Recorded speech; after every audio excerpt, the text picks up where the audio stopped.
like we got this thing going. Alright. Oh, the music's really loud. Go ahead and get the game loaded. Hey everybody, welcome back to another episode of Skyrim, Life as a Hermit. I've been saying in my recent videos that we're going to change it to Life as a Bard, but we're not going to change the name of the videos. I've already got it in a playlist on YouTube, and, you know, changing the name at this point is just kind of, you know, it's more work than, it's more work than it's worth, you know. So, we're just going to leave it as Life as a Hermit, even though we are going to do some Bard stuff every now and then. Hope you guys are having a great day. I'm having a pretty good day. As you guys know, we've been streaming mostly Fallout 4 recently. I've been kind of in a Fallout 4 mood. But, I've been watching a lot of Skyrim lore videos recently. And, I'm really excited to do some Skyrim lore stuff. Yeah, so I'm excited to do some missions. I want to do the Aetherium mission really badly. Why am I in the College of Winterhold? It's been it's been at least a week since we played this, so I'm a little confused as to where we're going. I think we just left Marissy, which is good because we don't want her for what we're about to do. We're gonna try and find the Aetherium War quest. I might need to look up where to go to start that. I don't remember. I know you can start it from reading a certain book, or you can start it by going to the location that the quest begins in, and it's a pretty long quest. So that's probably what we're gonna do for this whole episode. But I also want to talk about some of the lore stuff that I've been learning. There's a lot of really interesting stuff that I did not know about the world of Elder Scrolls. So, I'm going to share some of that with you guys while we play, too. Let's see. You give me just a minute. Let me look up where to start this quest so we can actually kind of get going, you know? Let's see.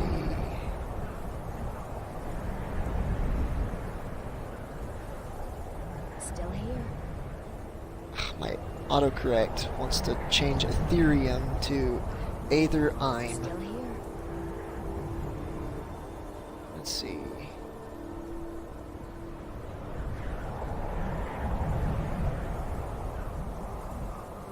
I'm right behind you. So I'm probably going to do a little bit of walkthrough with this one too, because you're supposed to just find the pieces for this. I don't really want to spend the time looking around. I've done this quest only once before, and I don't want to spend a bunch of time like looking around trying to find it. Okay, so it's in Arkenthams. It's in a dwarven ruin. So we're gonna go head that way. We're gonna have to get all the way to Windhelm just to take the carriage. Let me show you guys. Just a second. Let me show you guys where it is in the map here. So we're up here in Winterhold. Windhelm is right over here, and the carriage will be there. We'll probably take the carriage to get there. We'll have to roll probably into Markarth. The ruins are like right in here, I believe. Let me recheck that map. Yeah, so there's an orc stronghold that's right in there, like right up here. Oh, it's even closer. It's like right in here. So we're going to put a... Oh, crap. We're going to put a marker down over there so we kind of know where to go. I think we're just going to take the carriage to Markarth, and we'll probably walk from there. It's kind of right in here.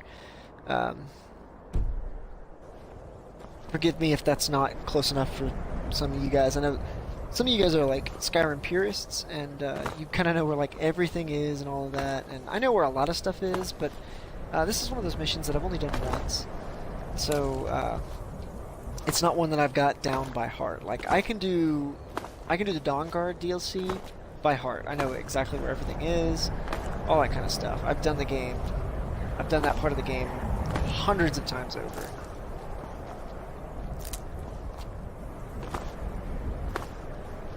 So I can, I can walk you through Dawnguard, but this is one of those that I just haven't done. What's a milk drinker like you doing out here? Go home to your mother. I always beat these guys up. Why? What are you gonna do? Cry? No need to get rough. Oh!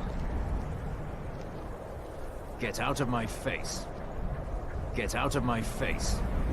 Get out of my face. What a loser.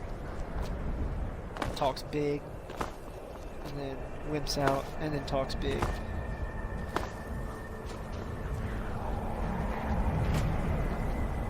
We do need to keep an eye out for our temperature. I gotta get readjusted to Frostfall.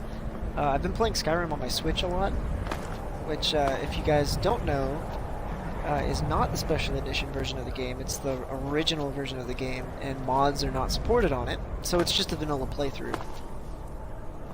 And it's, oh yeah, they don't attack me either, I keep forgetting. Oh, I'm freezing. This is bad. Well, we'll end up passing out and waking up in the nearest inn, which hopefully will not be Winterfold.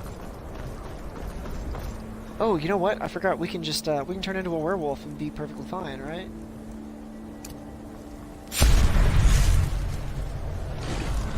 That should keep us from freezing. I hope. Yeah, so I've been playing on my Switch a lot, and, I've just, it's a different playthrough I'm doing on there. Just for fun. I'm not streaming on my Switch. As far as I know, there's no way to stream from a Switch. At least not easily. You know, am I in combat? I am in combat.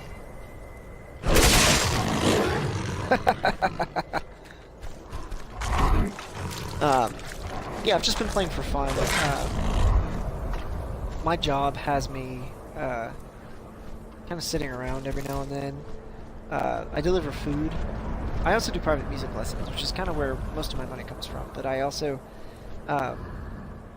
in my free time, I deliver food for DoorDash, and I end up sitting in like a Walmart parking lot in between orders every now and then. And so, instead of just watching YouTube videos in between that time, I sometimes bring my Switch and I'll play games on my Switch and stuff just to kind of keep me occupied while I'm waiting for the next order. So I've been playing Skyrim on there just for fun, and I'm doing a playthrough I've always wanted to do and just never got around to doing, and it's the pacifist playthrough. And basically what it is the only things I'm allowed to actually kill myself are like undead and Daedra, like conjurations. Really? Anything else I cannot directly hurt through combat. Like I'm mostly using illusion spells. And alright. Dawnstar. Windhelm is closer, isn't it? I don't know. I use mostly conjuration, or I use a little bit of conjuration. What the heck? Ooh. Okay. I use mostly conjuration and illusion, like primarily illusion spells. I'm starting to use a little bit of conjuration. I have the Conjure Familiar, which is really fun. It's fun to cast like fear on someone and then summon a familiar to chase him down. It's really funny. But yeah, I've been playing on there. I'm not allowed to hurt anybody. I can affect their mind. Oh, I'm not gonna hurt this dude. Run away scared. Yeah, there we go. I can affect their mind, and I can put like poison in their pockets with that the pickpocket perk that lets you hurt people with poison. So I can do that, which I haven't gotten to a point that I can actually do that yet.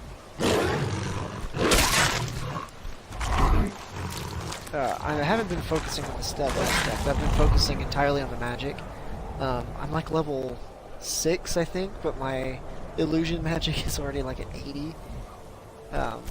Mainly because I'm grinding. I mean, I cast Muffle over and over and over. For you guys that don't know, pretty much every school of magic, there is a way to grind. Destruction is probably the hardest. But for illusion, if you want to get your illusion up really high, all you have to do is cast Muffle over and over and over. Like, just keep casting it, and you'll level up really quickly. Once you get to a point that you can cast invisibility, then use invisibility, because it really I want to change the skin of the werewolf, make it white because it looks cool. Invisibility will make you level up faster, and I've had playthroughs. I've had stealth mages that are like, I use muffle and invisibility, and then I sneak up and cut people's throats and all that kind of stuff. I've had them where I, like, you know, the prestige, I guess is what it's called, where you get to level 100 and you reset it. I've done that for illusion on one of my characters, I think like 12 times in just one playthrough, just from grinding. And can take you to any of the hold it's the capitals. easiest one to grind, in my opinion. Where do you want to go? Markarth. Climb and back, and we'll be off. I think it's the easiest one to grind. Ever been to Markarth? Some say it was built by the dwarves. I don't believe a word of it, though. But anyways, I said we're going to talk a little bit about the lore, and we are going to talk about the lore. Look at this. I like that. Is that the vanilla? That's not the vanilla werewolf, is it? The vanilla one's black, isn't it? I don't know. I'm liking the gray, though.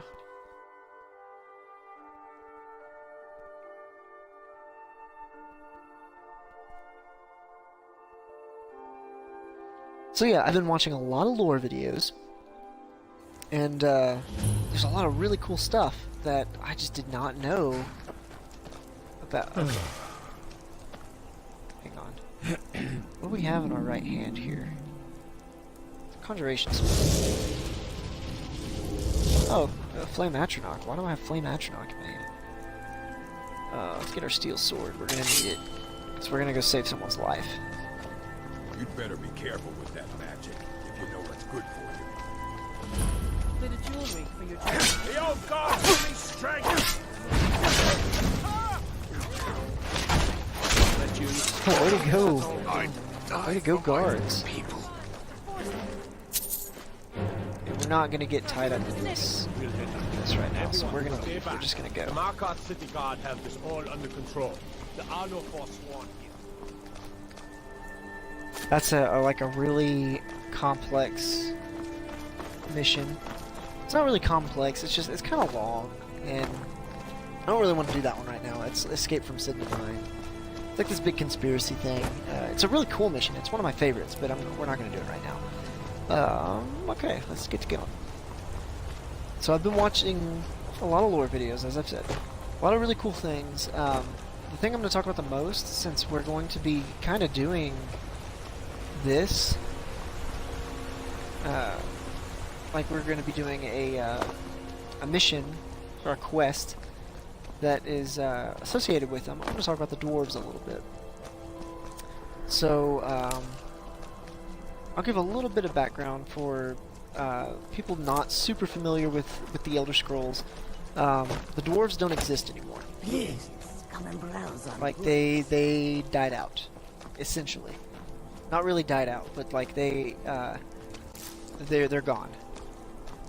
There's only one dwarf that is not. Okay, so I'll start over. Yeah, there's a lot of information, so I don't want to get ahead of myself. Let's see. There's the Orc stronghold. So yeah, the dwarves have not been seen for thousands of years. So the Elder Scrolls is kind of divided up into eras. This game is the newest one, and it takes place in the 4th era. Each era is divided about, I think, 1,000 years. Like the first era was 1,000 years, second era is 2,000, third 3, etc., you know. So dwarves have not been seen since the 1st era, so it's been about 3,000 years. Dwarves in this are not like the dwarves from like most fantasy things. They're not little short buff dudes. They're actually elves. They are they're called the Dwemer, and mer, M-E-R, means elf. Crap. Yo. Ow. Ow.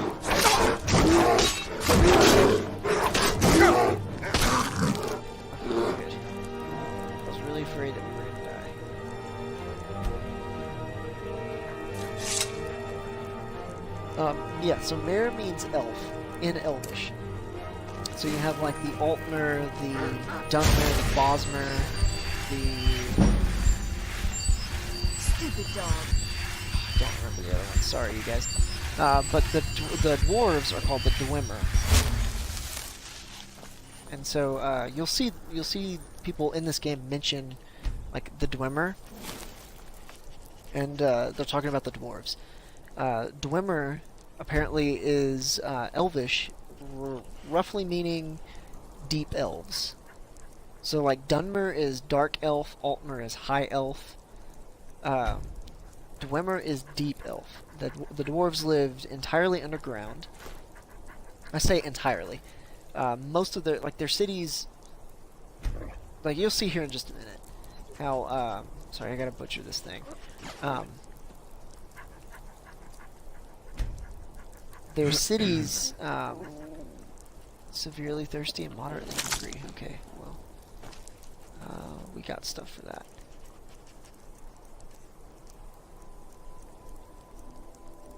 We can eat some dog meat. Shouldn't be hungry anymore. Need water. There we go. Oh crap. We got the bag of holding, don't we? Yes, we do. Awesome. We're gonna dump anything we don't need in here.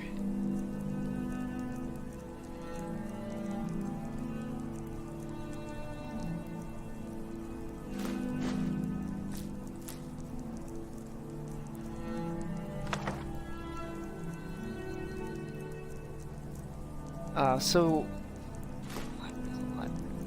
the dwarven cities, they come out above ground, but they tunnel down into the ground like you would think a dwarf would do. They live underground. And so, we got a lot of stuff here. Wait.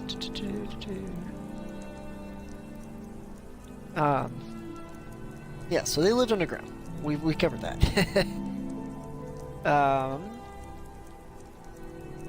They were very cruel.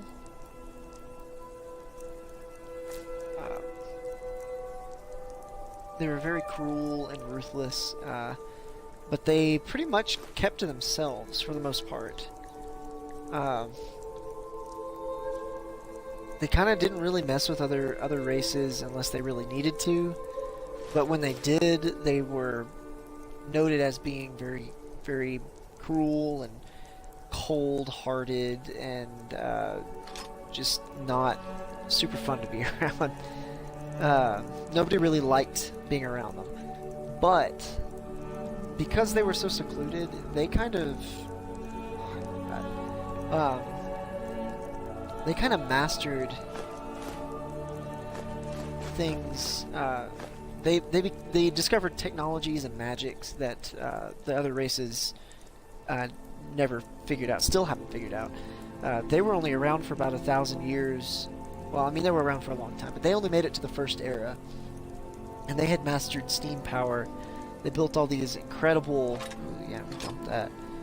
They had all these incredible robots and these great cities and all this really cool stuff. And the other races still, now, 3,000 years later, have not been able to even get close to what they accomplished. So, okay, now let's do something different. Let's see. There we go. Or, you know what, let's just no power. So yeah, the other races haven't even been able to get close. Even now. It's been 3,000 years and they still have not been able to come close to what the dwarves had accomplished back in their day. They were incredibly advanced. They focused more on technology. They did have some really interesting magic that they used. They did use a little bit of conjuration and all that kind of stuff, but they focused on technology, and it's really interesting. They have their automatons. Okay, there it is, right there. Their automatons are their robots. They have an actual name for it. I can't remember what it's called, but like automations or something. I don't know. there's an actual name for them, but they were built 3,000 years ago, 4,000 years ago, and they're still functioning today. Like, they self-sustaining, and I mean, this is just the level of craftsmanship that they had. So they were very advanced, and alright, here we go. This is where we begin our quest, I believe. Could be totally wrong, but so yeah, the dwarves were very advanced, very merciless, though. They did not like dealing with others, as I've said.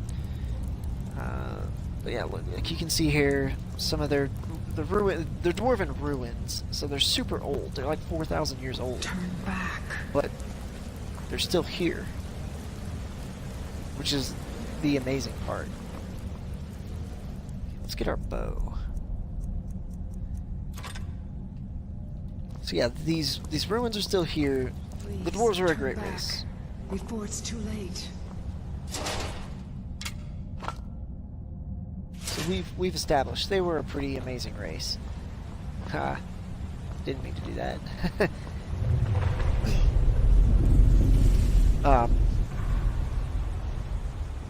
So yeah, they man, there's just so much to say. I'm trying to figure out where to go next.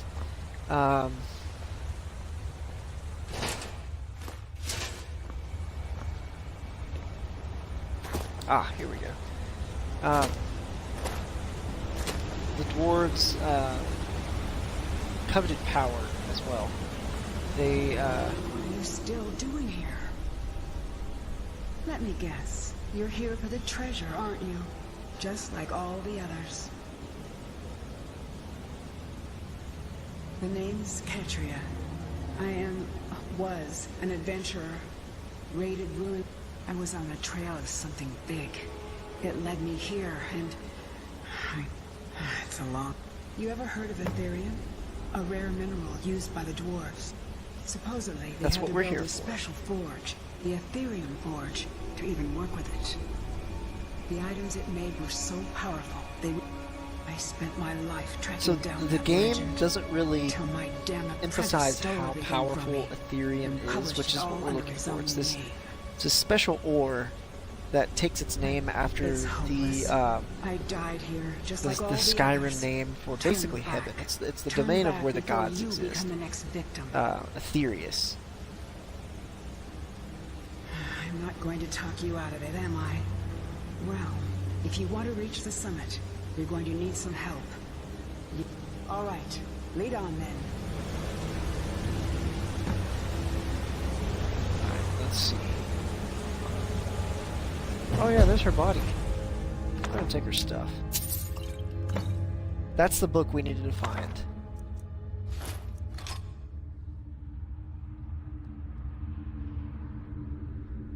Oh, just got a text message. Poor chick. So they don't really tell you how powerful it was, how powerful Aetherium really is. It's, like I said, it's named after the name of their heaven, you know. Basically their heaven. I'm not going to touch too much on the deities in this. I will a little bit later, but not right now. There's too much to talk about. Oh gosh.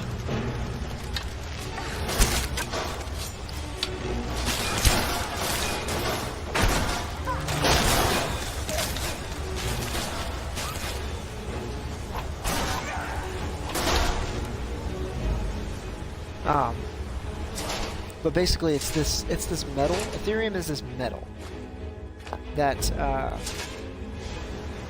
is no one really knows where it came from or why it exists. But it is this metal, this incredibly powerful metal that's kind of imbued with this innate magic. How do we get out of here? Ooh, there's a chest. just took a... Oh, we took too much stuff. Too much stuff. We gotta figure out how to get out of here. Ah, up there. Okay. Yes, they had this metal. It's really amazing metal. And it was so powerful and so strong that they needed a special forge just to work with it. It's called the Aetherium Forge, which is what we're looking for right now. Here we go. Yeah, that's fine for now. It's... Okay, Columbia, you gotta move. Girl. Okay. Oh, man. So much to say about all of this. Yeah, so they had this Aetherium. And it's this incredibly powerful material.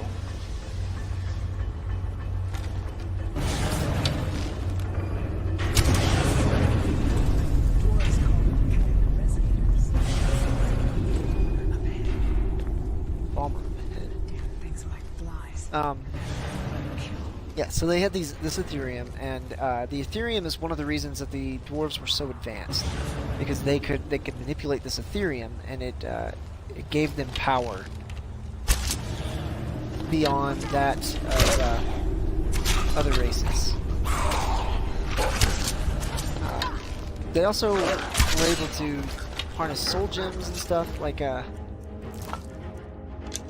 if you loot some of the dwarven machines, there'll be soul gems in them.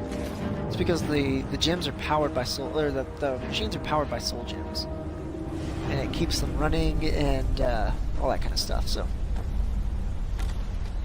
I'll touch on the Falmer really quick. So, there's a lot to say about them too. Basically, they used to be a race of elves called the Snow Elves.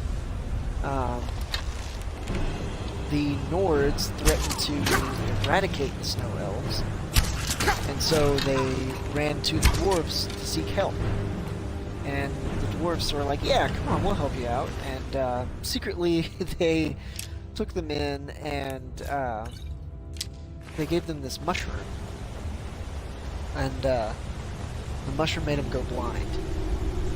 And they were forced as slaves, and so a lot of the dwarven stuff here were built by the Falmer because they were used as dwarven slaves. So, is that where we were earlier? Yeah, it is where we were earlier. There's a lot of lore behind the Falmer too. Falmer means the betrayed elves in Elvish, so we're not going to talk about it too much though. We'll stick with the dwarves mostly. So, yeah, that's why the Falmer are in all these ruins, because they served the dwarves.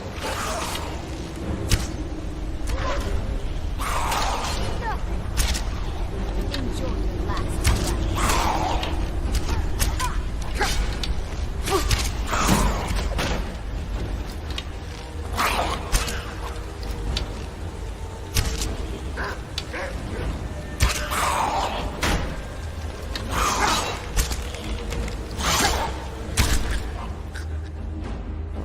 Die.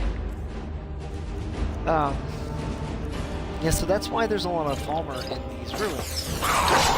For anyone who plays this game and never knew that, that's why. The dwarves are gone, but the Falmer remain.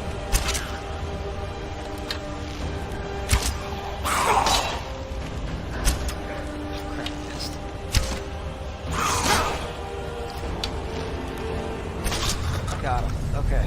Right in the nose. No one really knows why the Falmer stayed, other than the fact that they're blind. But a lot of people think that the Falmer are beasts, you know, like animalistic. And while they are savage, they are not. They're not stupid. Oh crap. they do have societies, and they have roles in societies and whatnot. They have a form of communication, everything. Like, they are not foolish. They are sentient, and some of the Skyrim scholars actually believe that they're getting smarter. But we're not talking about them. We're talking about the dwarves. So, the dwarves worked with this Aetherium, Door sealed tight though. and it helped make them into like a much greater race than they were, than any other race. So the dwarves kind of sought power. So they built... I'm kind of jumping all over the place here too. Sorry about that. For those of you that know the lore better than I do... Oh god, I'm not touching that. Hate these things. Chorus of the worst.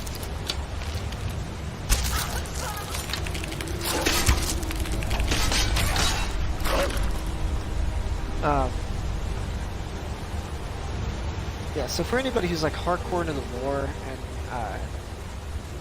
you know a lot about this already, I'm sorry that I'm jumping all over the place, and I'm sorry if anything is incorrect. Ow.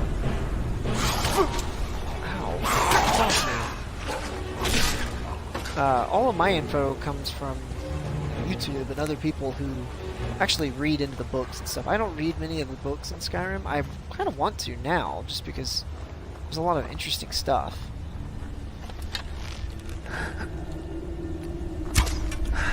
Oh crap.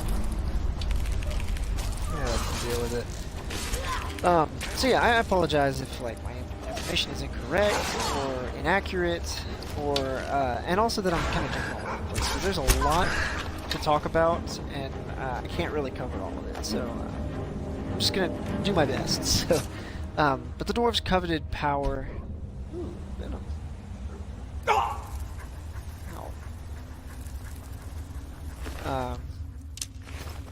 So they built these tools. I can't remember the names of the tools.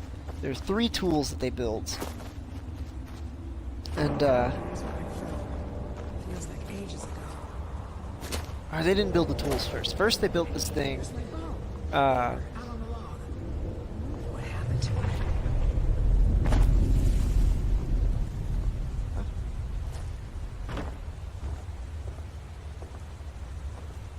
Zephyr?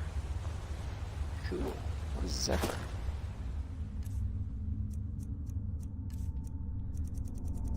I don't think I've ever actually picked this up.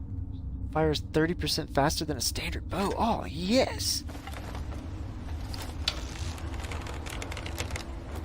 Take good care of it for me. I like that. So, the dwarves, like I said, they coveted power. What they wanted the most was,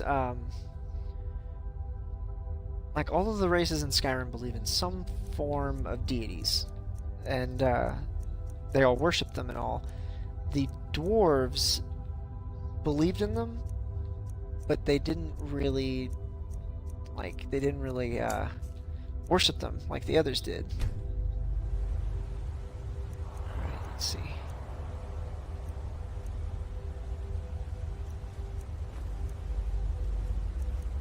Zephyr scoped. Okay, we need a dwarven scope. We do need to put a scope on Zephyr.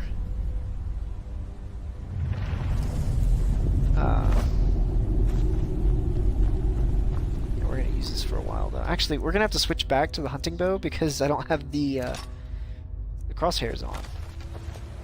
But yeah, the dwarves didn't really worship their gods. They wanted to surpass them.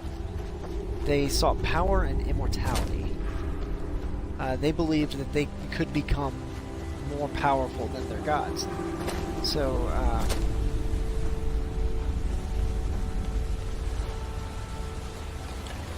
sorry, I'm kind of talking and stopping and all that stuff, so, let's see. I think we got a big fight coming up. So they kept seeking ways to, I like where this is going. Hold on. need to talk. Okay. You know what this is? It's a lock. A tonal lock. Simple and very, very deadly. See the resonators up there? Strike them in the right order, and the door should open. Get it wrong and, well, you've seen what happened when I tried it. Yeah, I thought I was prepared for anything. How can you prepare for a damned earthquake? And that was just one trap. Look around. Who knows what else this thing is capable of? Well, you can pick up where I left off. My note... Beyond that, well, maybe one of our predecessors still has a clue.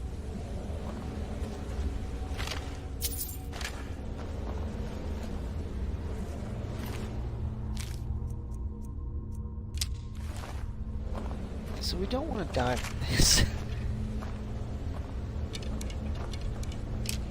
Dwarven arrows, though. I can take some dwarven arrows. So the dwarves wanted to become immortal, and they long searched for ways to do that. Finally, with the power of the Aetherium, they built this. See if you can find a pattern in the sequence. It's like a dwarven centurion, but really, really, really, really, really big. Like the biggest thing you've ever seen. Like huge, massive. And I really don't want to have to read all these books, but I'll do it anyways. They built this thing, and it was big enough to pretty much kind of destroy the entire planet, like to take over the planet. They could have done that pretty easily.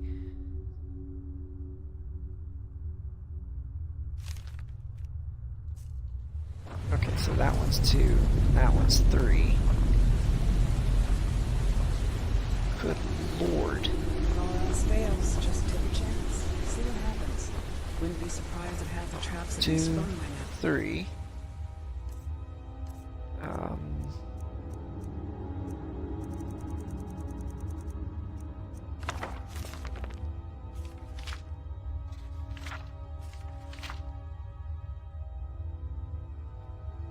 Okay, so 1, 2, 3. So it is 1, 2, 3. One of those.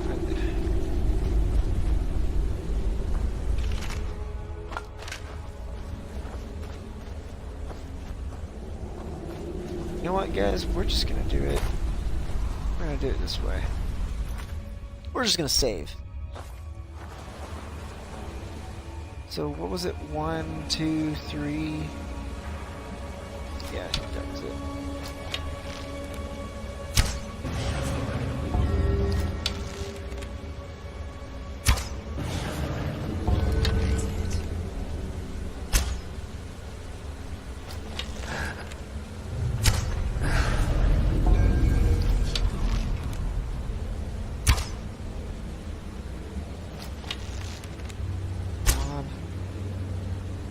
Not hitting.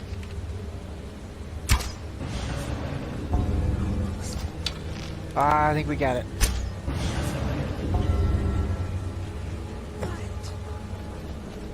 Aha! Oh yeah, see, there's a dwarven centurion right there. So the thing I was talking about that they built, it's like one of those, but really big. But they didn't have a way to power it. So what they did is they found the ripped out heart of a god and stuck it into their machine, and it powered their machine. This machine became I think it's new something. What's its name? So, Alright, we got a piece of it is Aetherium. real. Let me see. I think it's like pneumonium or something, or pneumonium, or... Look, on the edge here. This has been It's cut, it's also precisely called the cut. Brass Tower. If you had another piece about the same size, This thing it would snap right was in. used a couple of times in history I to saw a drawing basically of this take over once. the world. This shard. It's also how part of a Talos key. ascended to A godhood. key made of pure Aetherium. So The basically, key to the this thing, forge.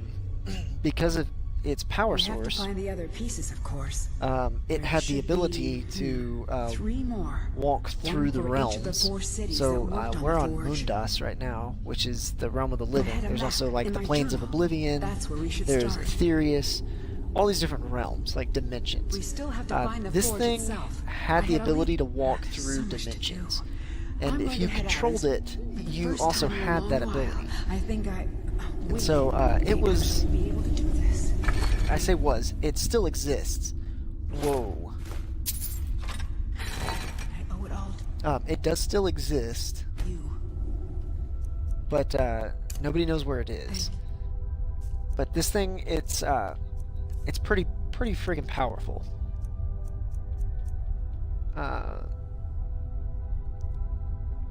I think it's like pneumodium or something, or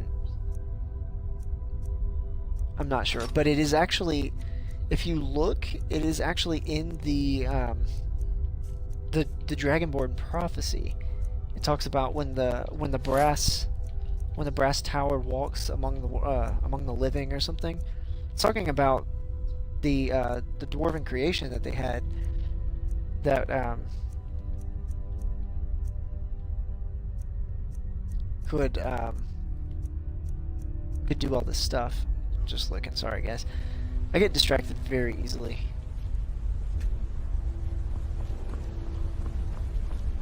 How do we get out of here?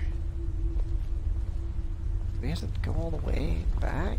Like, is there not a quick way out? Ugh.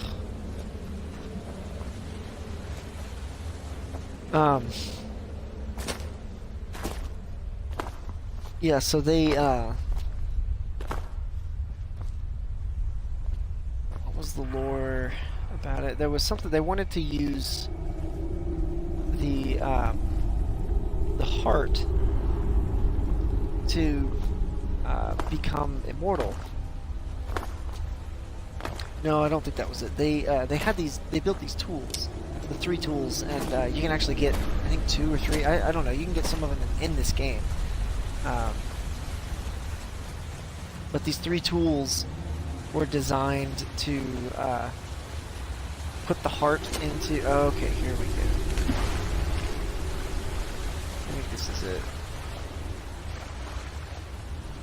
They were designed to put the heart into the, alright, we're just gonna jump. Oh, we don't die. Oh, we're good. It was designed to put the heart in, again, I could be totally wrong. I might just be misquoting. I just watched these videos a few hours ago, but I can't quite remember everything, so. They were going to use the brass tower to achieve immortality. And they built these tools to help them do that. Well, and I believe that they built it in Solstheim. Could be wrong there. I believe the heart that they used was located in the center of the Red Mountain on Solstheim. So, they go to do this thing. They built this huge, dwarven beast, you know, the brass tower. They built the brass tower, and I gotta look and see where we're supposed to go now. They built it, and they powered it using the heart of the god. But when they were doing this to achieve their immortality, I think Kismer is what they're called. They were a race of elves that did not want that to happen. Like, they realized that's probably a bad thing, and we should not do this. We should not let them do this. So,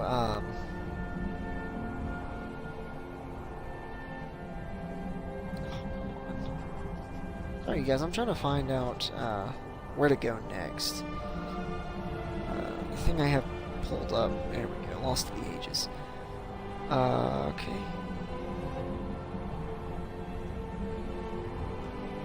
walk through. Blah, blah. Right, the next one, I believe, is in Deep Folk Crossing. We do actually have the map thing in our inventory. Okay, this one's actually not too far. Let me put a marker down so we'll know where to go. It's actually right up here in this general area. Let's see. Okay. So it should be like right here? No? It's like right here. It's really hard to tell. It's right at the base of the mountain, so I think it's like right in there. So these elves came in and they started fighting the dwarves, and they're like, we can't let you do this. This is gonna destroy everything, you know? Like, you're gonna become immortal. They just thought it was a really bad idea. And creating the brass tower was a bad idea. It's just too much power. And so they fought off all of these dudes, and they killed pretty much, I mean, they didn't kill all of the dwarves, but they won the fight. But the Dwarven King, who had these 3 tools, took the tools, and with his dying breath, he touched the tools to the heart, the heart and the heart of the god that was in the inside the brass tower, and all of a sudden the dwarves vanished. Like, they disappeared. Every dwarf on the face of the earth disappeared. No one's really sure if they died or if they... This is bad. No one's sure if they died or if they ceased to exist, or if they merely achieved what it was that they were trying to do. The only thing that we know for certain is that the dwarves are gone. There's no evidence that they actually died, because their bodies disappeared, like all of them, everywhere. And when I tell you this, the dwarves that made the brass tower and were like doing, the ones that were actually actively trying to do, to like, they were at that location fighting and all that stuff, they weren't the only dwarves that disappeared. I mean, like, literally every dwarf in existence disappeared. And most think that it was like a sort of punishment, and they just disappeared, and they just ceased to exist. The people Also, of Skyrim are more open-minded about certain things than people in other places. Maik has heard it is dangerous to be your friend. Maik knows why Farmer are blind. It has nothing to do with the Dwemer disappearing, really. Maik is tired now. Go bother somebody else. So, a little bit of a rabbit hole on this dude. He actually has weird meta-knowledge about the game itself. He references the game and compares it to the previous game. So, like, he said, just then he said, the people in Skyrim are more open-minded about certain things than people in other places. Right there, he was actually kind of referencing... How? Is he shooting flaming arrows? No. Oh, that's gonna kill me if he hits me.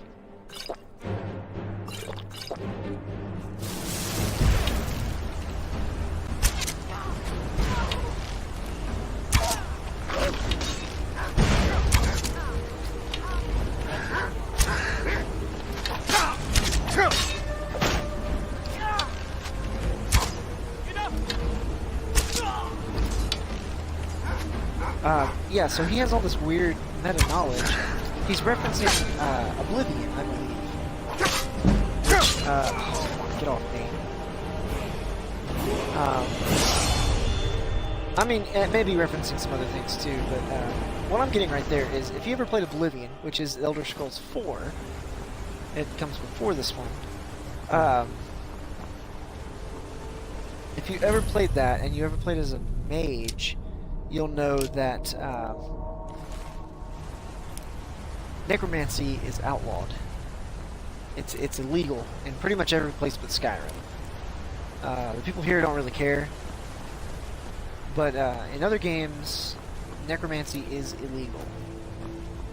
And I believe that's what he's referencing right there. He's referencing Oblivion. He's like, hey, in your last game, you weren't allowed to do this, but they don't really care here. So he has all this weird meta-knowledge, and he talks about it, and like I said, Mike has heard that it's dangerous to be your friend. It's referencing how you like hit your companions and stuff, like you accidentally hit them, or you make them get hurt a lot, or you shout them out of a doorway or something. It's all this weird meta-knowledge. And most people believe that Maik is just a little Easter egg, because he has been in every game since, I believe, Daggerfall. And, there we go, the lover. We need to get that one later. So, most people think that Maik is just a little Easter egg, like a fun little thing that Bethesda kind of threw in their games. But there are some theories that Maik is actually the missing trickster god. I don't remember his name. It kind of sounds like Loki, but it's not Loki. I think it's like Lorgal or something. Come on.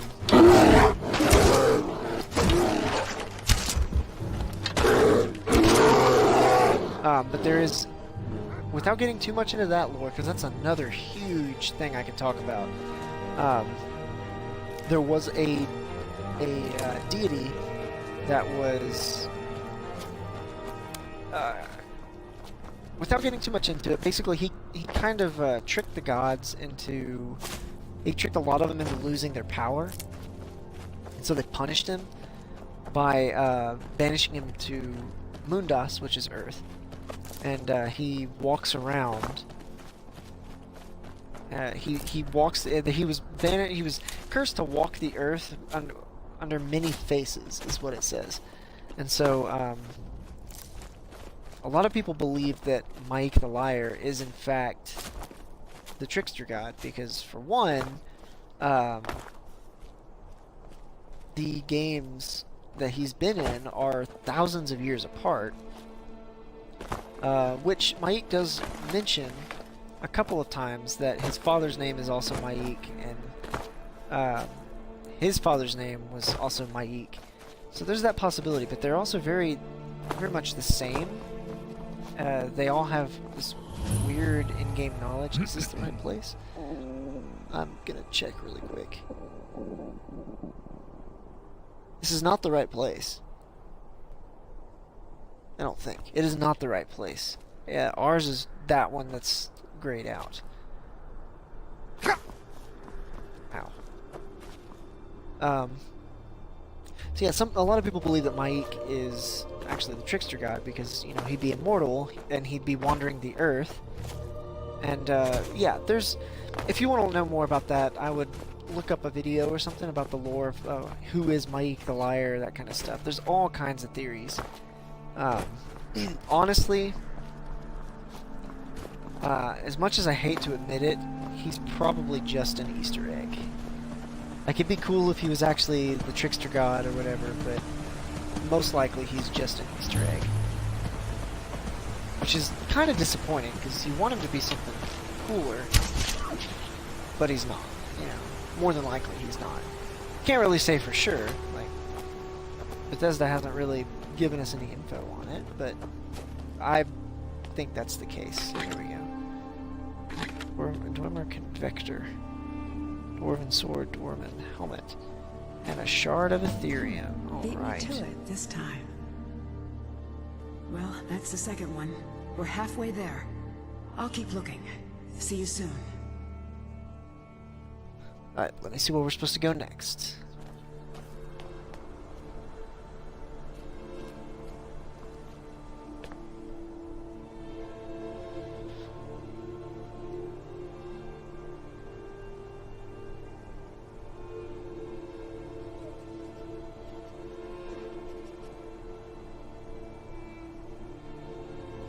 looking it up. And you guys, I know this is kind of cheating, but don't really care. I don't want to spend a whole lot of time finding this, you know? Alright, the next one is Ralbathar. I think that's how you say it. Ralbathar. Let's see where that is located. Oh, that's over by Windhelm. So we may have actually discovered that one already. Probably not, but it's possible. So it is right up in here. So there's actually two dwarven ruins right close to each other, and it's the one a little farther south. I think that's about right. So we're gonna move that there. I don't know. Do we want to walk all the way there? Or do we just want to take a carriage? Stupid dog. Let's just get to walking. You know. I'll use the dead adventurer, and he's got the Aetherium Wars on him. That's too bad. So yeah, we talked a little bit about Maik the Liar. Back to the dwarves.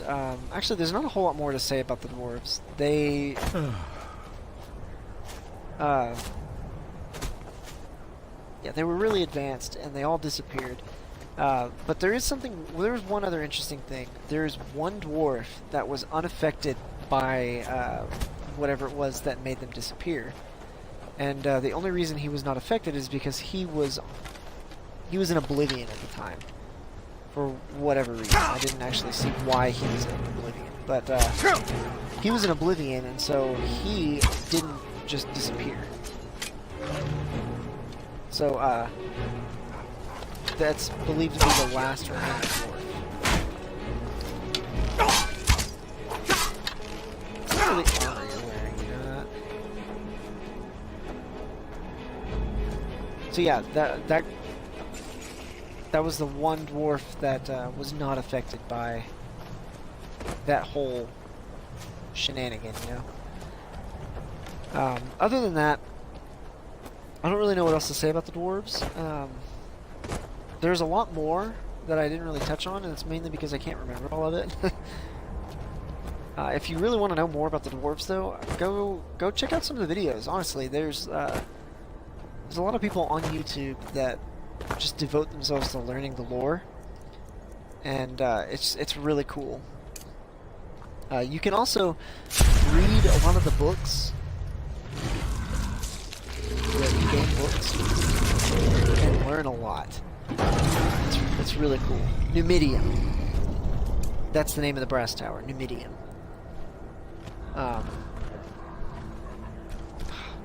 Someone see me? Why am I moving so slow? Yeah, so if you play this game, I recommend reading through some of the books because there's some really cool stuff.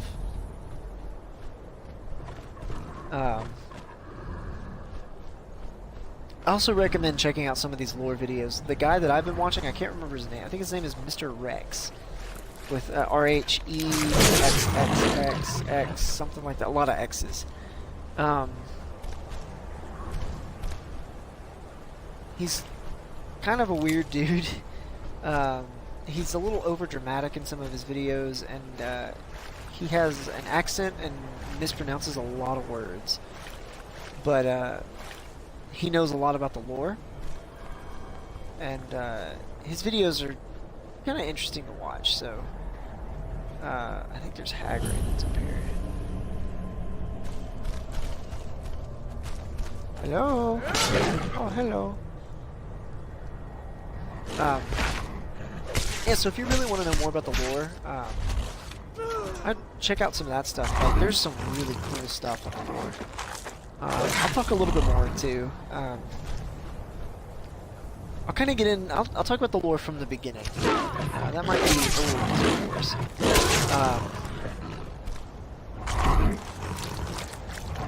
Let's see. The very beginning of time, in Skyrim, there were two. They're not really deities. They're entities, I suppose is the proper term.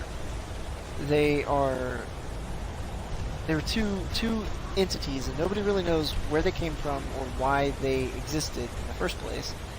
But they're these two cosmic entities that they were the first thing that ever existed.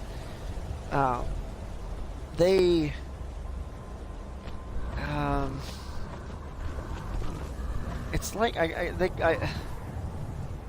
don't know how to really explain it. Like each race has their own unique version of the creation story for Skyrim. Some of them say that they had children together. Some of them say that they just intertwined and created new beings. Whatever it is, the two beings created new beings from the two of them. And the two beings were named, I think, Anun and Padme.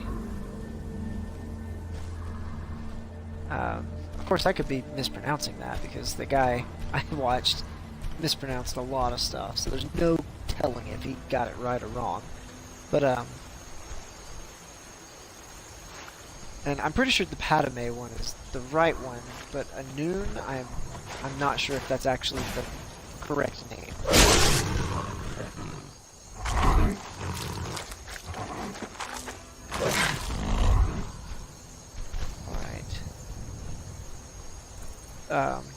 But they got together and they made new beings. And they made a lot of them. They made basically what is the Divines.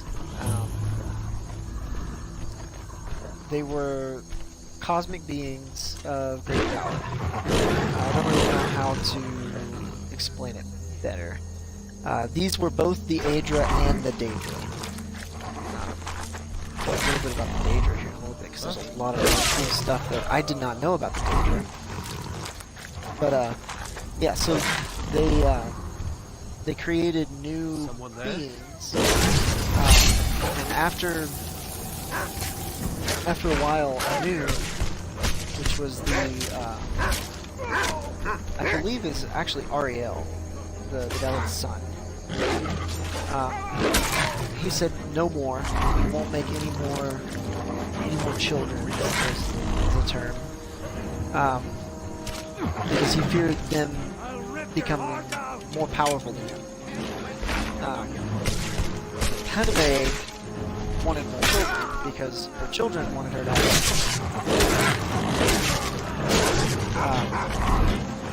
her children were lonely and wanted more siblings and that kind of stuff. Don't really want to get too far into that, but Anu did not want that. Whoa, that's cool. They did not get along. So Anu found out about Padme, and he where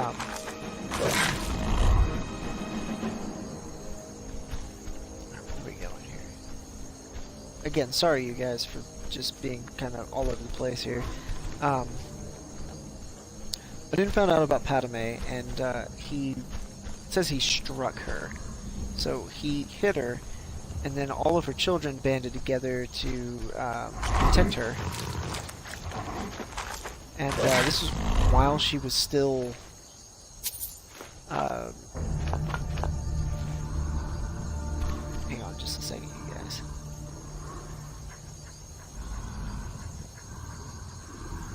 Okay. It said that this was while she was birthing. I don't really know if it's well, she was in the process of still creating another being.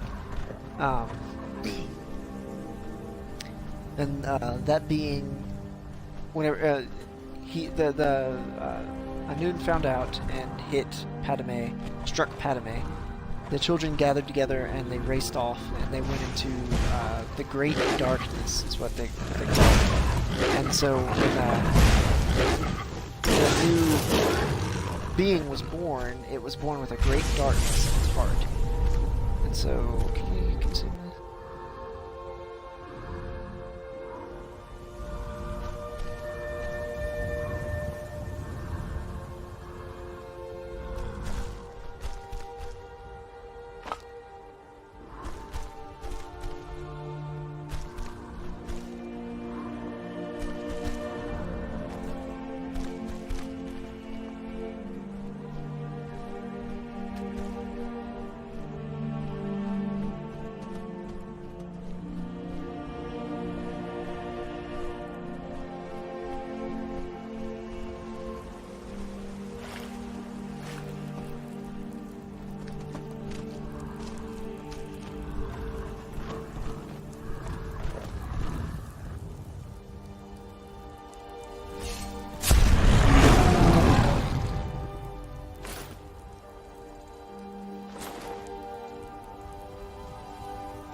Alright, sorry about that, you guys.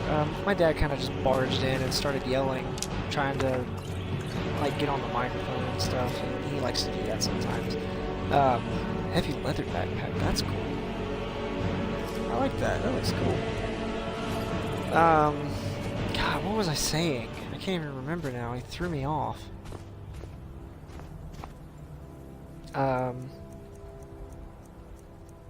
Yeah, so it was born with a great darkness in its heart, that's right. Oh crap, we pressed the wrong thing.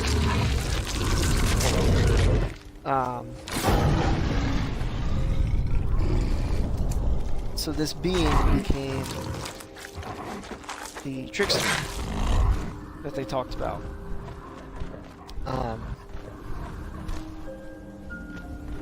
So the divines wanted to create a place where they could create as well. So they created Nirn. Or Nirn was one of the deities and became Mundas, which is this realm, you know. Nirn. Oh, there's so much. I'm kind of skipping over stuff. When Padme was struck, she was wounded, and she eventually died. But before she died, she gave those closest to her gifts, and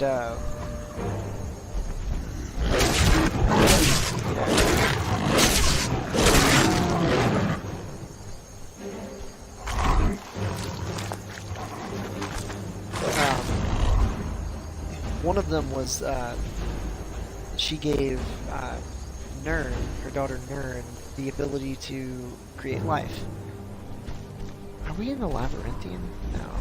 I only ask because there's like 1,000 questions.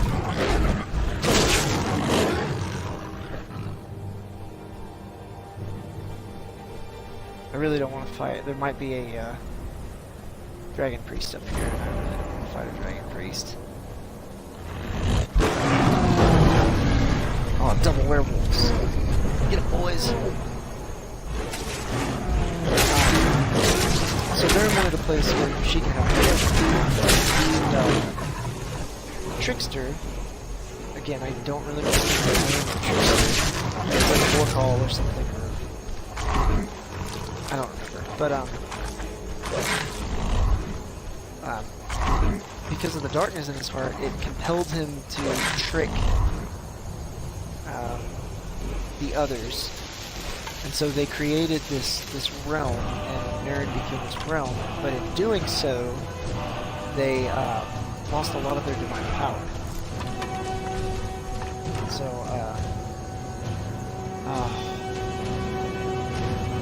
really don't want to mess with Meridia's beacon. A new hand touches the beacon. Listen, hear me and obey. A foul darkness has seeped into my temple. A darkness that you will destroy. So, they created this Return realm, my and they lost a lot of their beacon to divine Mount power, but they Hillcrest. didn't realize until later on. And I will make you the instrument So, of my cleansing light. A lot of them chose to run and get away and keep their power, and those that chose to stay became too weak to ever leave Mundas. So they ended up staying, but not many of them did. Most of them escaped, and so that's actually in the lore. That's what the stars are. It's holes punched through the fabric of reality when they escaped back to Aetherius.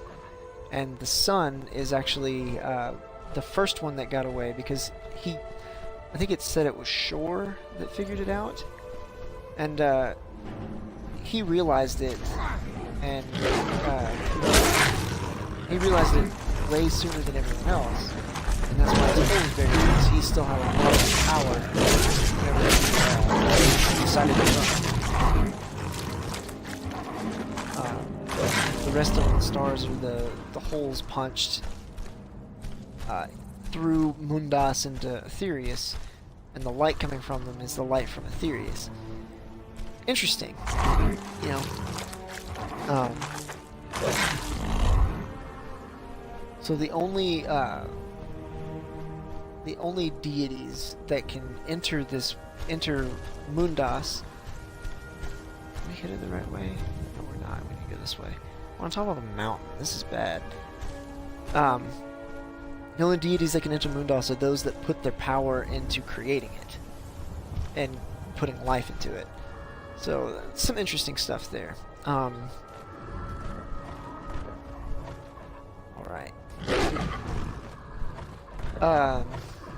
So yeah, that's that. The other deities, when they found out that the trickster had done, they got really mad at him, obviously, and they ripped out his heart. Now ain't this a surprise?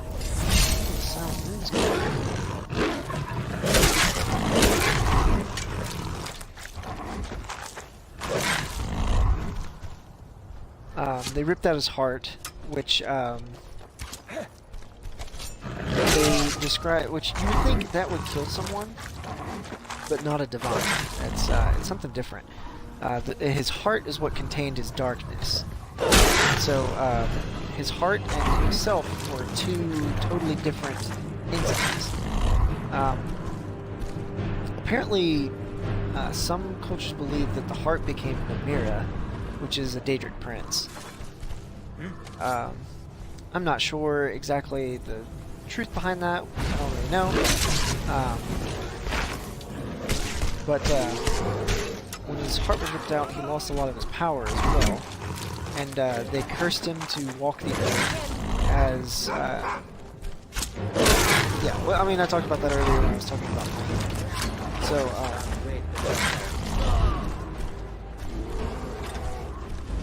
Lunar Steel Sword.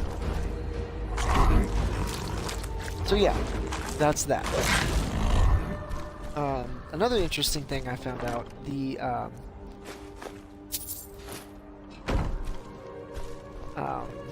so you know about anybody who plays this game knows about the Daedra. They're kind of like, they're like the equivalent of demons, basically, or you would think. They kind of make the Daedra out to be weaker than the Divines.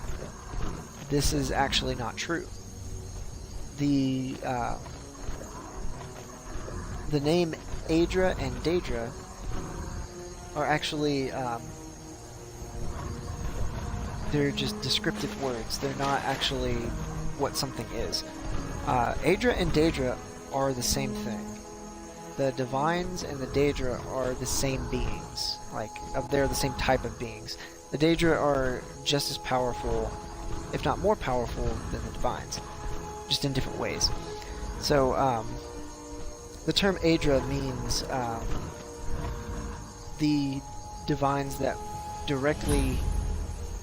Alright, here we go. They're the ones that had... that directly help in the creation of Midas. Any Divines that did not help in it are considered Daedra. So that's the only difference between them.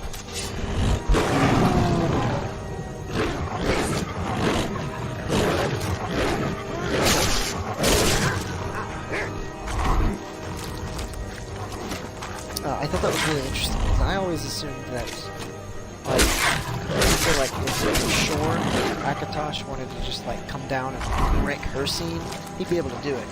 It's not the case. They're actually fairly equal in power. So that's, I thought that was pretty interesting, to find that out about the Daedra. The reason that the Daedric princes are evil are because they were born in the dark without the dead, is he? Is he dead? Can I eat him? Oh, it's Cicero. What are you doing, homie? Can I kill Cicero? I don't think I can kill Cicero. He's an essential character. Holy crap, I just killed Cicero. No, I didn't. Shows that he's dead, but he's not actually dead. Whatever. Yeah, I thought that was interesting about the Daedra and the Aedra, all that kind of stuff. So, they're evil because they are only born of Padme, I think. In the dark or whatever. They have no potential for good. Except for some of them. Some of them do. Molag Bal, Mehrunes Dagon, all of those that are... and Namira, they are inherently evil. Whereas... Azura, Meridia, they're actually considered not really inherently evil, which I thought was really cool. Azura is actually probably like the nicest one. It's that's the one that Padme loved the most, I believe.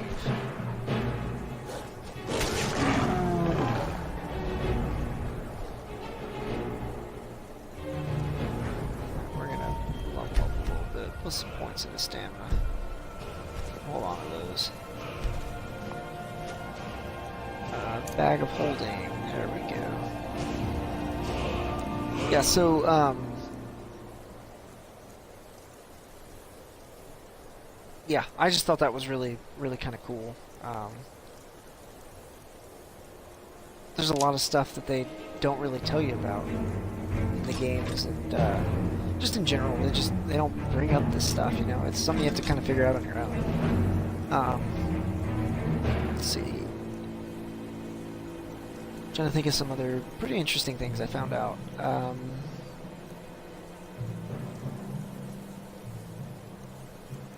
Here's something.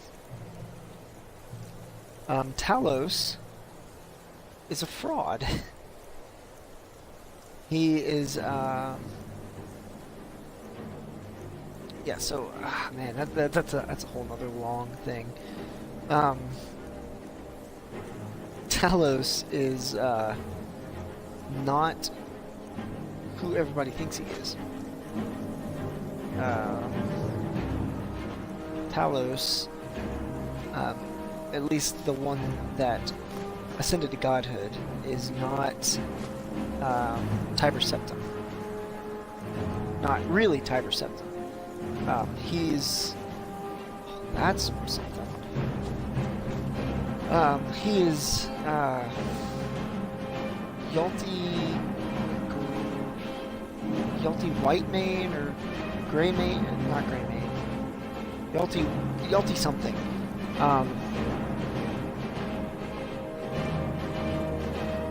And he was, I don't believe he was actually a Nord either. He was a Red, not a Red, a Brett. He was a Brett. He came to Skyrim and learned to fight in Skyrim. What the heck?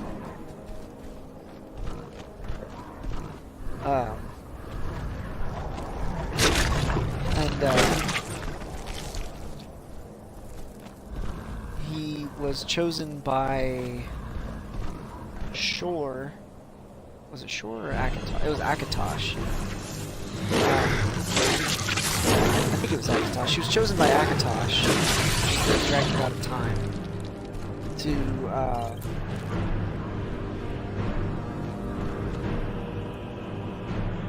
actually, this might be it right here. He was chosen to wield the voice, Thum. I don't think this is it.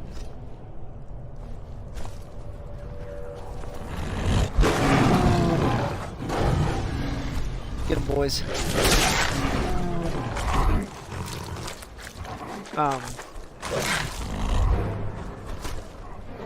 Yeah, so the Akatosh believed that he'd be a good, maybe it was Shore. I have a little bit of a tough time remembering. I don't think I can get in there. Whatever. I don't think that's where we need to be anyways. He's chosen to wield the Thum, and he served under a dude. I can't remember all the names. I'm not really the right guy to tell you guys this, but I'm just kind of talking about it because I'm really excited to know about it. It's just interesting stuff. But he was chosen to wield the Thum, and they believed he would be a great warrior. So, or not Tiber Septim, Ysmir. Everybody believed that he's Ysmir. He's not the original Ysmir.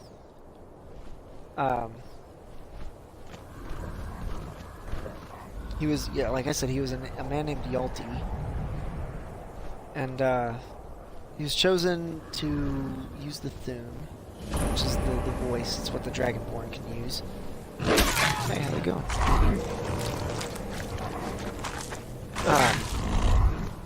He served a guy who was the king of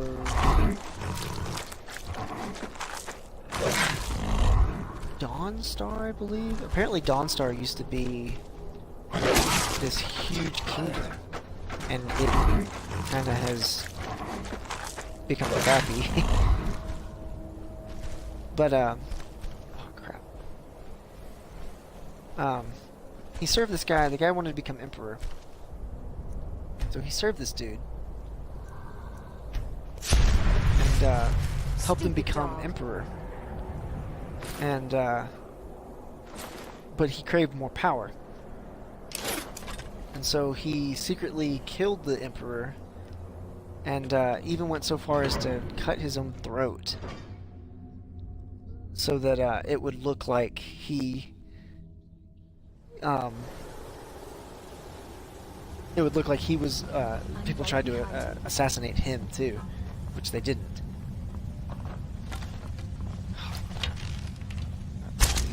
Get out of here.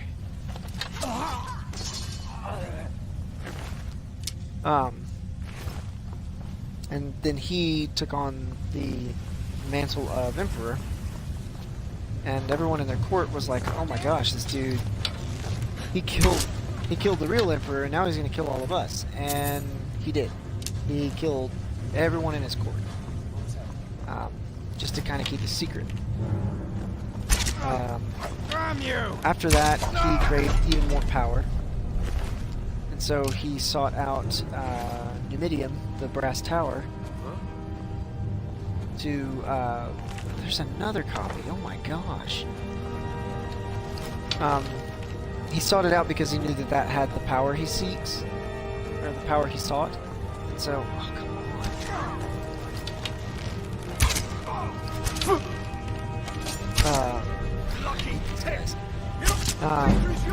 He sought out Numidium to use to conquer all of Tamriel. But the problem was he didn't have a power source for it. Because the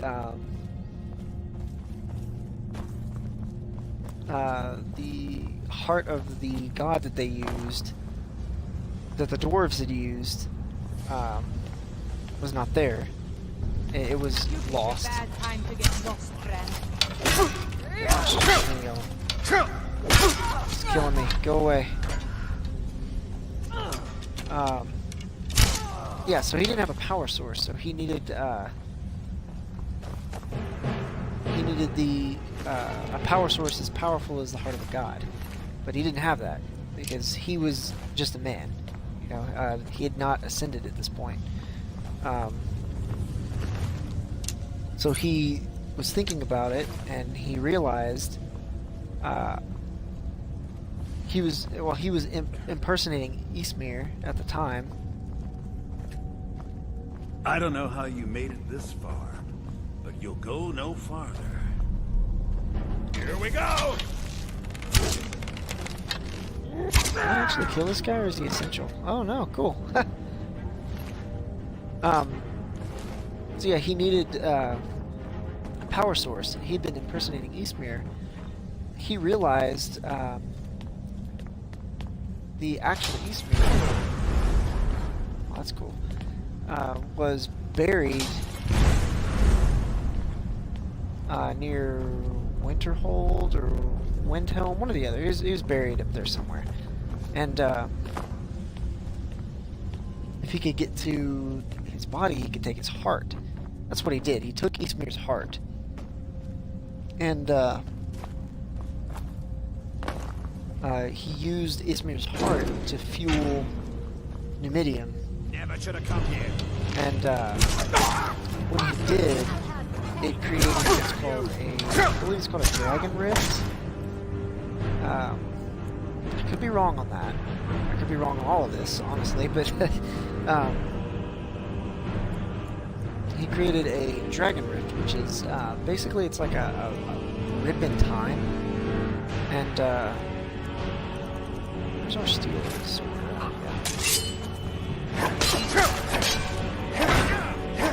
Yeah. It's basically a rift in time that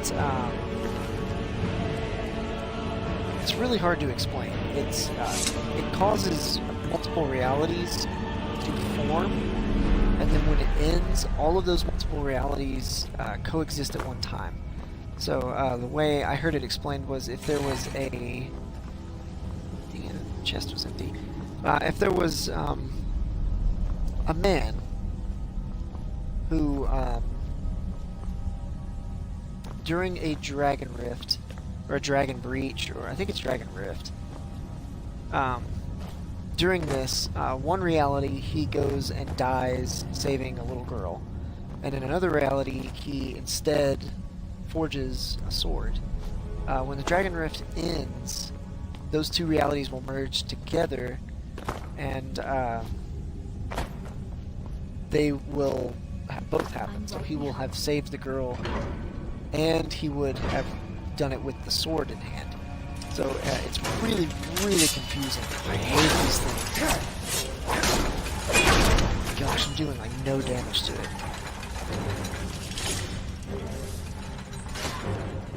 I'll let her. Oh no! Don't come after me.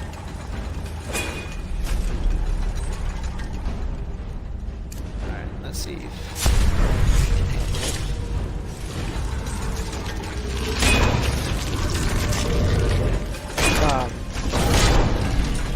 So he used this dragon. This is probably not good. Oh yeah.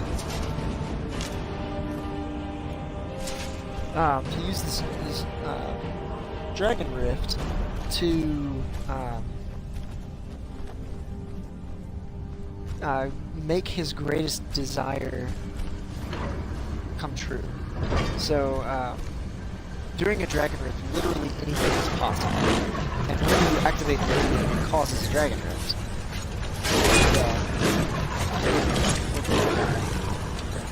Oh. Wolves, really?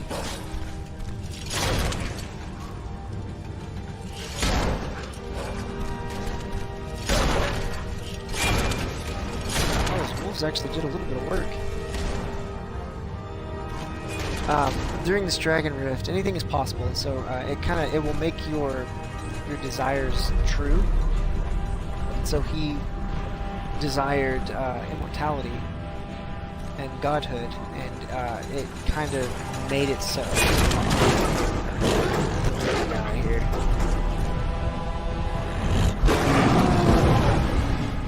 All right, got some help. And so, when the Dragon Rift ended, he more or less mantled Eastmere. And in order to mantle someone, you have to be indistinguishable from... I don't know if I change back if it's going to kill me.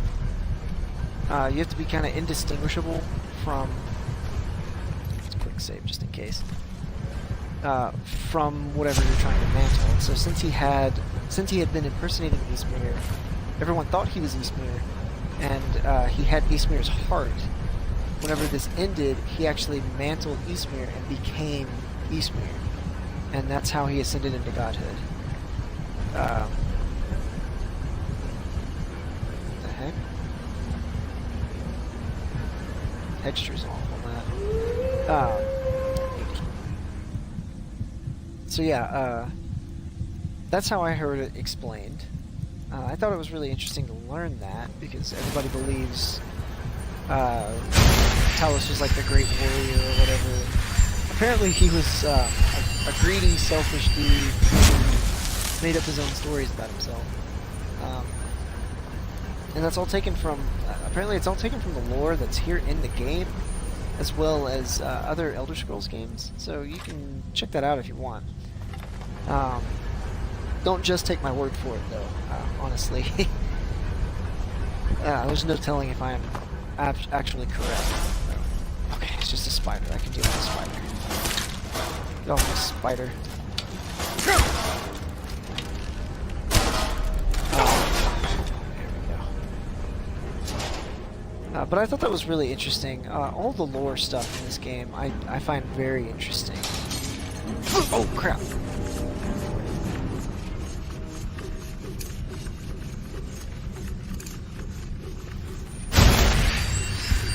But yeah, I definitely recommend going in, if you play the game, I recommend reading some of the lore books.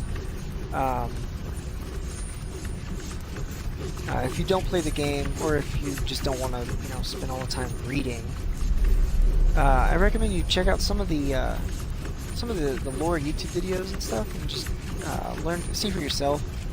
It's all pretty interesting, It's how do I turn this on? Do I not turn it off? I'm just gonna go for it. Ow.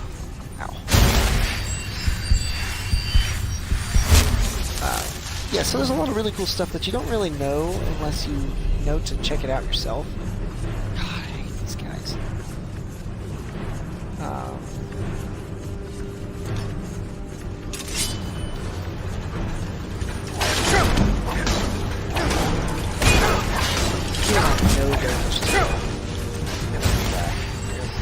For sure gonna die.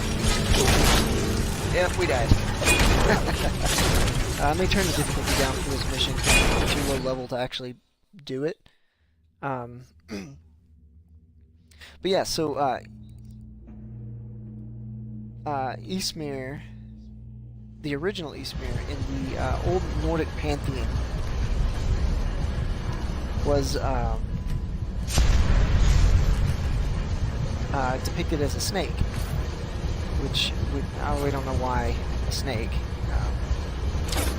But he's depicted as a snake, which is why you go into like these Nordic ruins and like the little spinny things, the spinny puzzle things. One of them is a snake, There's also the whale and the eagle.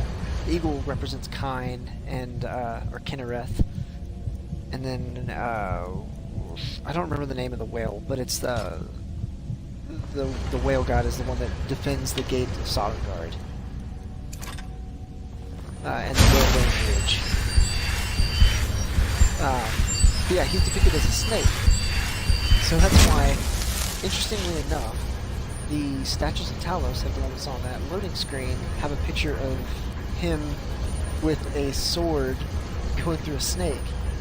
It's because he or it's not, it wasn't Izmir, it was Shore, I believe. Yeah, it was Shore. He tricked Shore and I think ended up killing him. Yeah, he killed him. It wasn't Izmir's heart that he took, it was Shore's heart that he took, I think. I can't quite remember entirely, but he tricked one of them and ripped out his heart, and then took his place, and he became that deity, which is why the statues have a picture of Talos with a sword going through a snake, because he backstabbed and killed him. And apparently none of the people of Skyrim actually know the real story. We're going to turn the difficulty down just so we can get through this. So we're on Apprentice. Let's bring it down to Novice, just so we can get through this mission. I thought that was really interesting. Like, that's not something you would know unless you actually look into it, you know?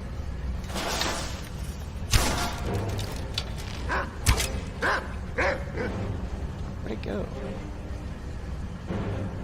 I think it fell to the world. So we're just gonna...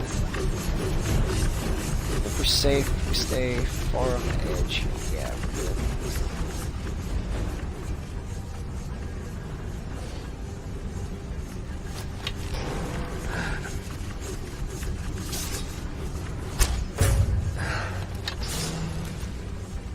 Still not doing a lot of damage to it.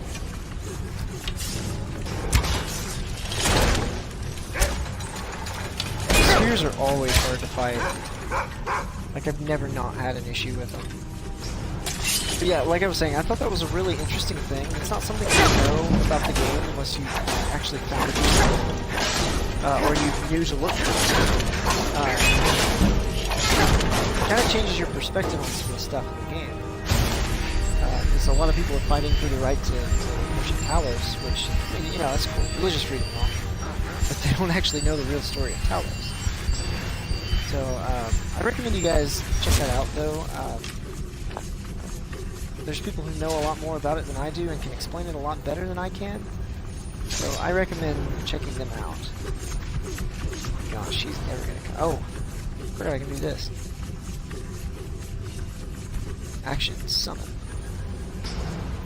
Aha! Yeah, so I recommend checking that out, guys, because there's some people that can explain it a lot better than I can, but it's a really interesting thing. Oh crap!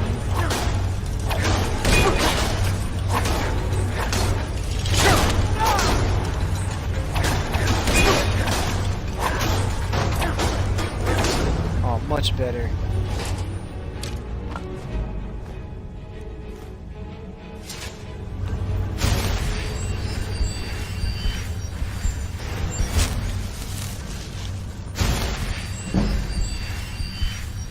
Heavy armor. We're not wearing heavy armor though, are we? Oh crap. Push the wrong button.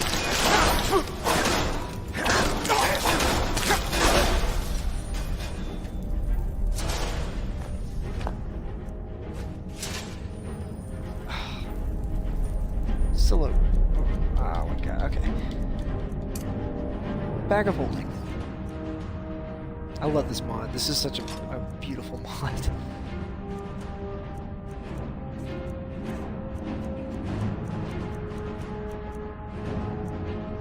Yeah, you guys check out the Skyrim lore. Like, there's so much more to it than you would think.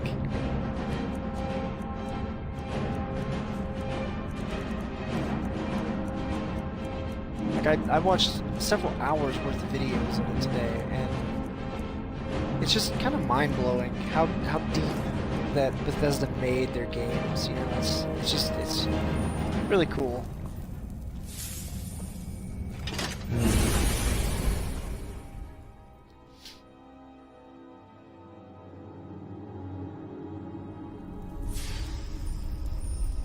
Huh?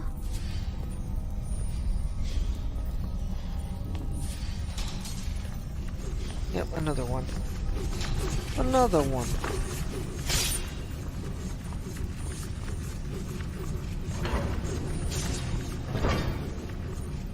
Falmer. No.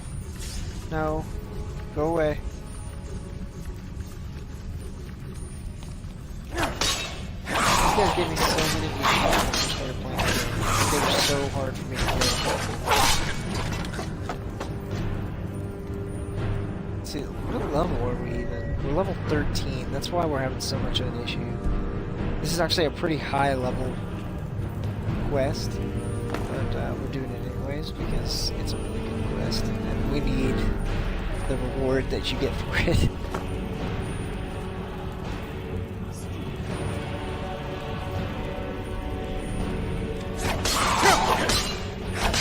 We're gonna start the main quest sometime soon too, so we're gonna start using shouts.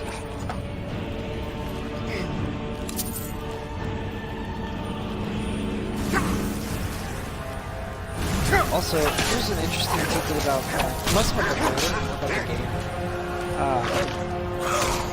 The most powerful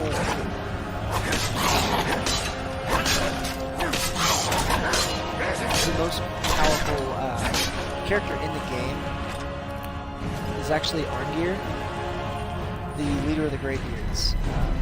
At least statistically speaking, as far as the game mechanics go, he is level 150 always. Which is crazy high.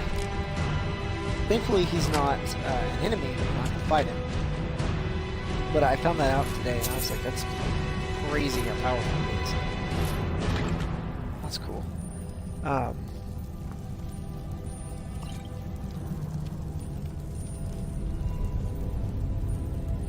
I just now checked the chat. Sorry about that. Daycat, how you doing? Sorry, I just now saw the chat. I kind of got into that. So you guys watching on YouTube, you know that I actually live stream these videos.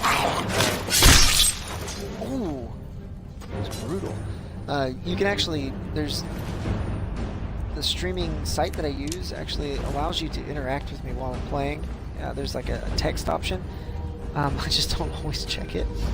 Sorry about that. But yeah, Daycat, how you doing? I'm using mostly survival mods. They're like the camping mod, quest roll, a couple of follower mods. I can have multiple followers, that kind of thing. I also have the overhaul mods that change like the perk trees and stuff. So. Amongst a couple other things, so it's mostly immersion mods.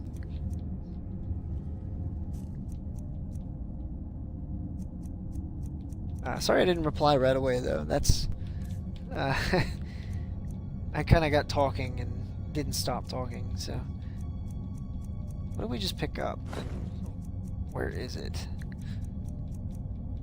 I'm a little scatterbrained today, guys. It's been kind of a long day.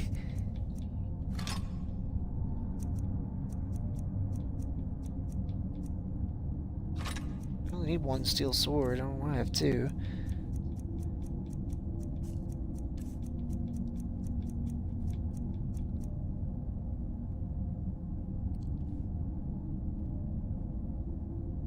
That's kind of cool.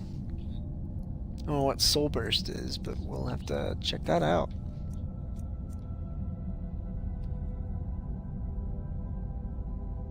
That's kind of cool too.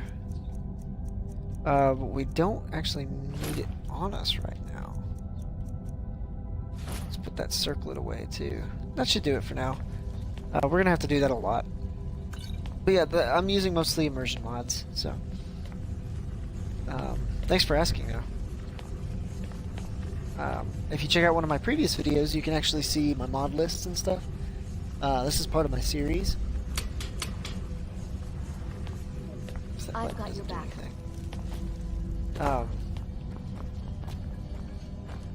Yeah, if you check out the first videos in my series, I show kind of what the mods are that I'm using and introduce you to the series and all. So if you want to check that out, feel free. Oh, that was like a staff or something. I got excited.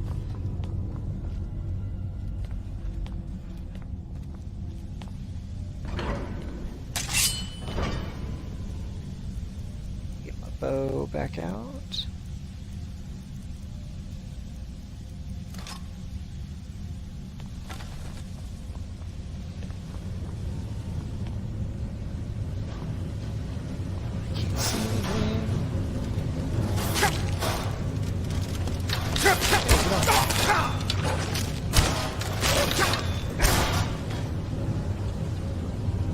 That's a pressure plate I'm gonna step on. Neat. Oh, crap. Why are there so many of them?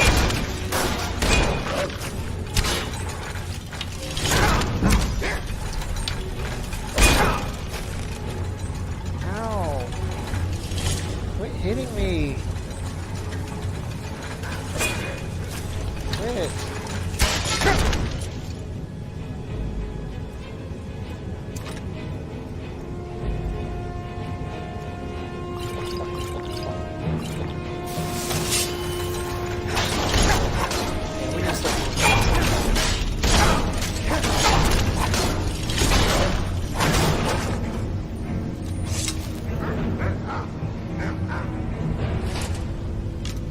Another little fun fact about the game itself,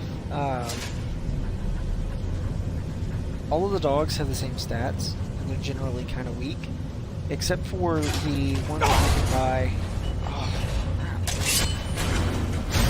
outside of Windhelm. They actually have higher stats, they're better at stealth, and yeah, they're just generally better. It's the dog Vigilance. That's because he's been fed human meat, so I thought that was kind of interesting. So I said earlier, Arngir is the most powerful character in the game, level-wise. Interesting fact is he's the highest static level. Some enemies do scale with your level up to a certain amount. None of them will go higher than 150 though, except for the magical anomaly. Strangely enough, the magical anomaly doesn't have a level cap. So it will always be 1.75 times higher level than you. So if you're level 100, they will always be level 175. And they keep going. So if you're level 200, they'll be level 350. So it's kind of ridiculous. Ow, ow, ow. Turn it off. Turn it off.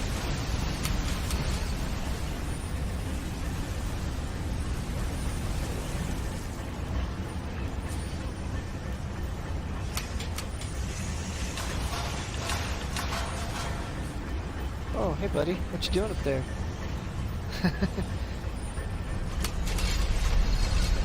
Come on down.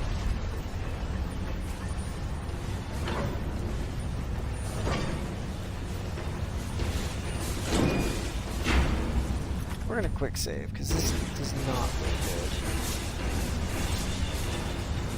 Oh, there's a farmer.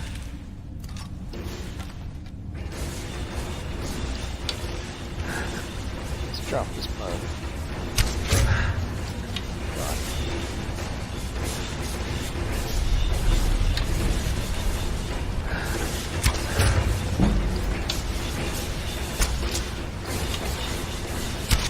God, you fast!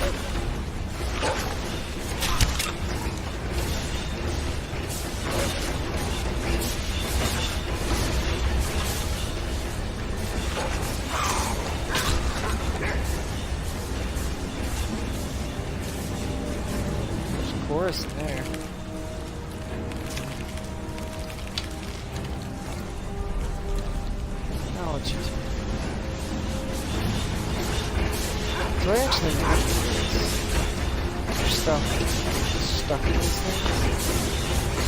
You gotta get it out. Like there was a leg stuck in one. Skull stuck in that one.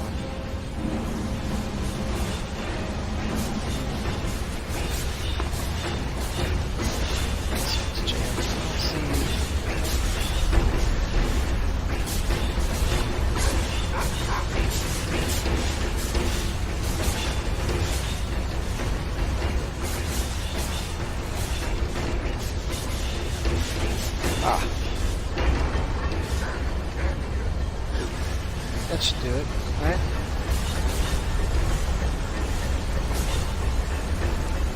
Still no power. Okay. Oh, hey. What you doing over there?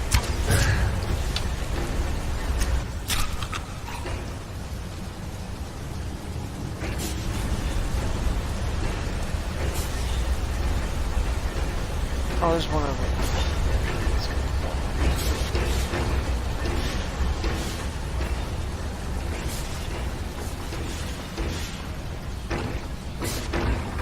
Spine.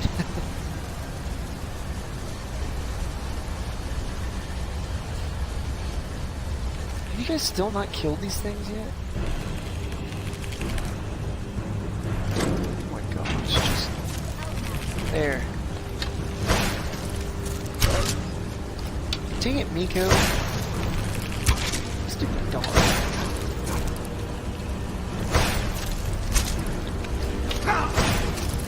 Spit on me.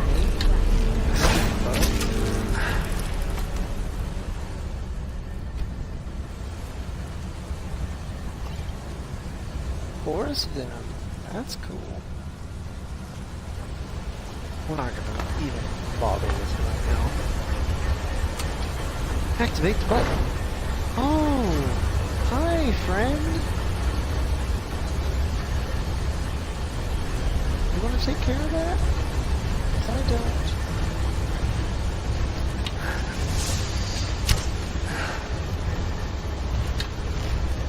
Hey, kill the big robot. Kill the robot.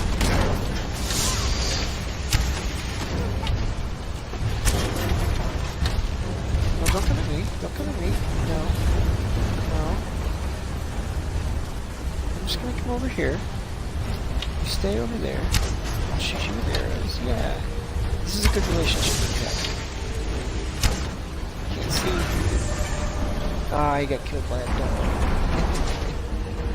Alright, Elven arrows. Centurion Dynamo Core. So that's actually a perpetual energy source that the dwarves live with. Pretty cool.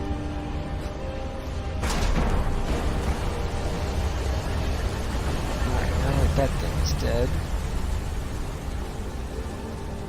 Onward and upward. Ooh, there's a chest.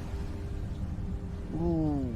Power attacks deal 15 extra damage. It's too bad it's a bow. Perilous Path. Haggling. Steel battle axe. Magic. I'll take it. Disenchanted.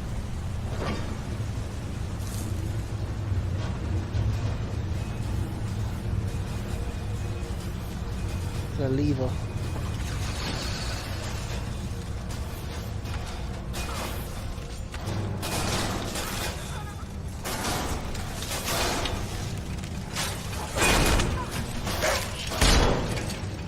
You guys got it? Hey, don't come at me.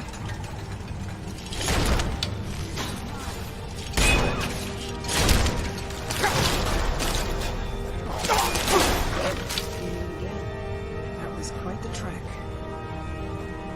Come on, I think it's over here.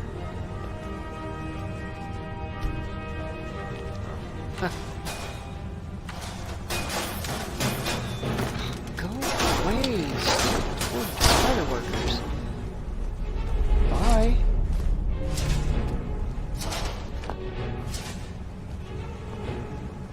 Aha, Aetherium shard.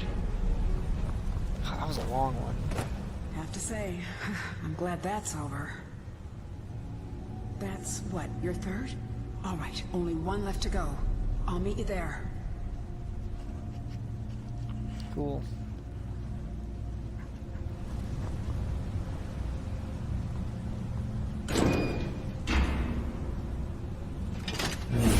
There's a fast way out of this one.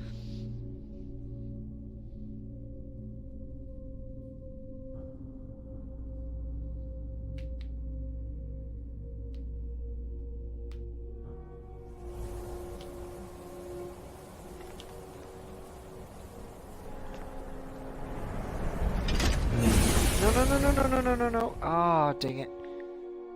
I did not mean to do that. You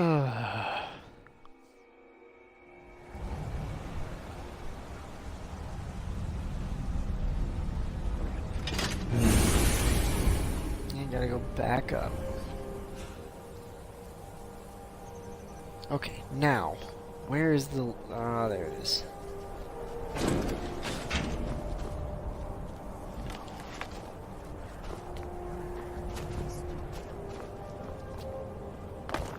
Why does she have to hate the dog so much? I just don't get that.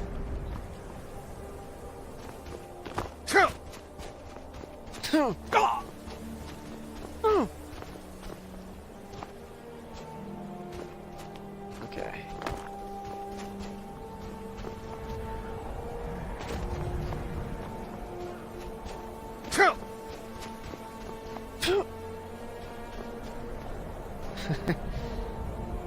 Alright, we are almost at 2 hours in this video, you guys. We can't go any longer. We got 3 of the 4 places down. So we have one more place to raid, and then we have the actual Aetherium Forge to do, which is gonna be pretty tough. And I think we're gonna go grab all of our followers to help us with that one, because that's a really tough fight. The Forge Master is a really tough fight, especially for us since we're low level and our armor sucks. So, but that's going to be it for today, you guys. Hope you enjoyed the video. If you did, feel free to leave a like or a comment. If you are enjoying the lore and you want to have more of these lore videos, that's after I've actually researched it a little bit more and have the information a little more fresh in my mind. Let me know in the comments. Like, I will do this stuff. I will look this stuff up and talk about it with you guys if you want. Yeah, so if you're enjoying the series as well, feel free to subscribe and keep up with it. This series has been going on for a little while now, and it's gonna be a pretty long series. Like, this is episode, I think, 13. We're only level 13, so yeah, feel free to subscribe and follow the series, all that stuff. So also feel free to check out my other series. I'm working on a Fallout 4 series right now. It's called Nuka Nerd. We're doing a playthrough. It's slightly modded, not nearly as modded as this one. I don't believe the mod community on Fallout 4 is quite as good as the one on Skyrim, personally, but it's we're doing a playthrough of a character who is physically weak and relies on his mind, his witty banter and intelligence. So yeah, we're just kind of playing through Fallout 4 a little bit. Feel free to check that out too. If you want to come hang out with me while I live stream this, feel free to follow me on Twitter at Frodo_Snackins. I will usually tweet out when I'm going to be online, and I'll have a link there so you can come watch me on Mixer, and you can come hang out with me, interact with me, tell me that I'm wrong with the lore and all that kind of stuff. And yeah, as another disclaimer, you guys, all the lore I talked about today, that was kind of offhand of just kind of what I remembered. I could be totally wrong on a lot of it. So don't take any of it too seriously. And like I said, if you really want to know, go check out those lore videos. There's a lot of good videos. A lot of people doing a lot of good videos. So yeah. Yeah, I hope you guys enjoyed the video. We had a bit of a long one today. And it just feels good to be playing some Skyrim again, you guys. After playing so much Fallout. So yeah, hope you guys enjoyed, and I'll see you guys next time.